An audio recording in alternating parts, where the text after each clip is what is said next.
Howdy guys, welcome back to another one. This one should be fun. This is something I really like throwing together. That would be waterfowl shells. I can't say the word that you guys are thinking of. Starts with an L. But yeah, this is 3.5 inch 12 gauge.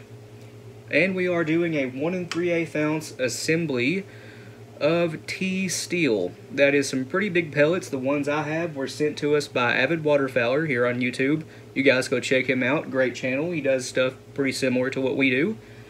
But these come out to 0.198 on my digital calipers.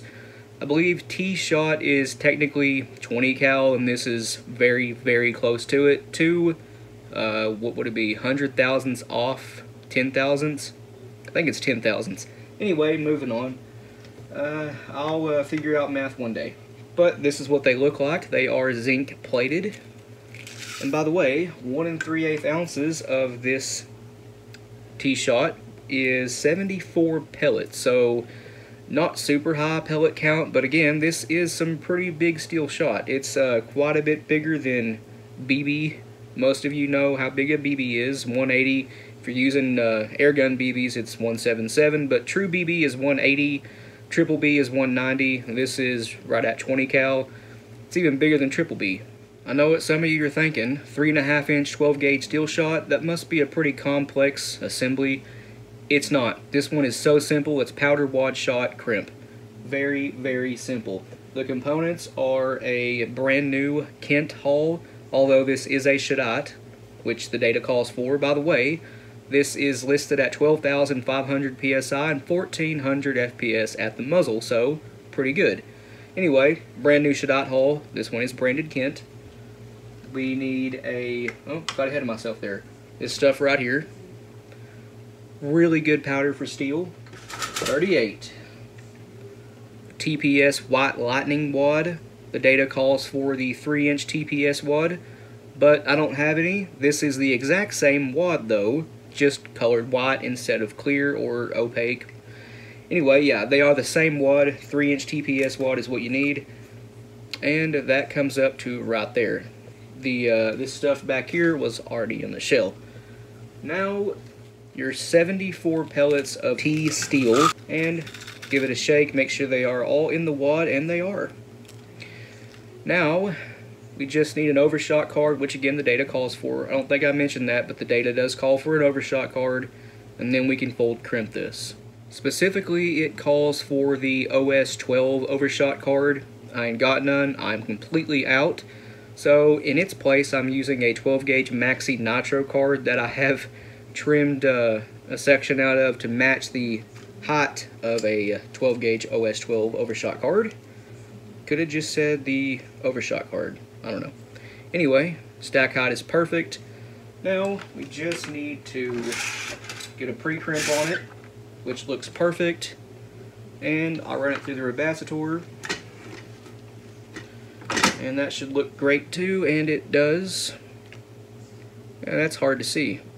Apparently black hulls don't show up on camera very well either. But looks great. And just close it up. And guys, that looks like a factory shell.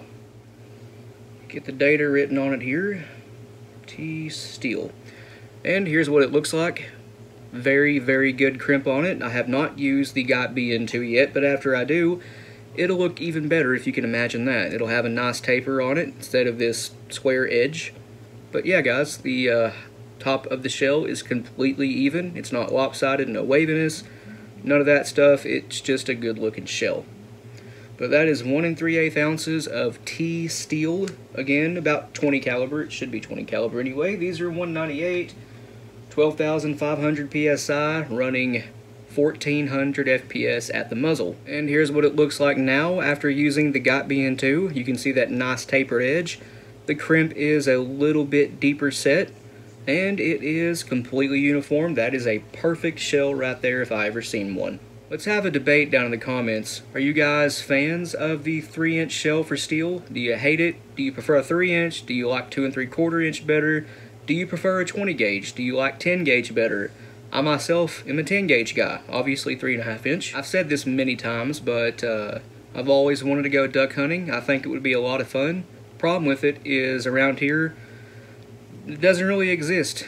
I can't think of a single place that you can go duck hunting around here, although I'm positive there is some. I know this one's more intended for geese, but if I were to go duck hunting, which I'm sure we will one day, Josh included, he also would really like to go, the shell of choice for me would be a 10 gauge with 1 5/8 ounces of probably 2-shot, maybe 1, maybe even B, or a B and 2 mix.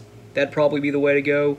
1 5/8 ounces of 2 and B shot, going about 1400 FPS. I think that would be great duck medicine, and maybe even goose too, or geese. You know, with the larger B shot mixed in, it'd probably work for that too. Yeah, anyway, that'd probably be my shell of choice. A mix of 2 and B, probably a 50-50 ratio of it.